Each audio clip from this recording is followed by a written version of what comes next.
ఏ treatment అయినా మనం cancer ట్రీట్మెంట్ని start చేయాలి అంటే మనకి హిస్టోపెథలాజికల్ ప్రూఫ్ అంటే బయాప్సీ అన్నది మనకి వ్యాధి నిర్ధారణ కోసం మనం చేసుకోవాలి.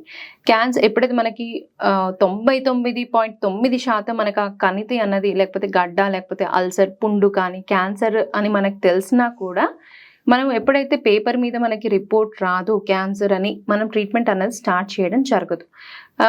ఎప్పుడైతే మనకి బయాప్సీ ప్రూఫ్ వచ్చిందో అప్పుడే మనం క్యాన్సర్ ట్రీట్మెంట్ అనేది స్టార్ట్ చేయడం చేసుకోవాలి.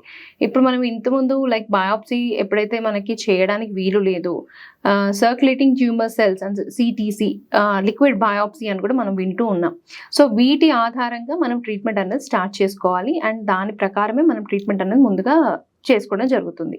నాట్ ఓన్లీ బయాప్సీతో పాటు ఇమేజింగ్ స్టడీస్ అంటాం, అంటే సిటీ స్కాన్ కానీ లేకపోతే పీఈటీ స్కాన్, పెట్ స్కాన్ కానీ, ఎంఆర్ఐ కానీ, ఇవన్నీ కూడా క్యాన్సర్ని డయాగ్నోసిస్ చేయడానికి చాలా ఇంపార్టెంట్ రోల్ ప్లే చేస్తూ ఉంటాయి.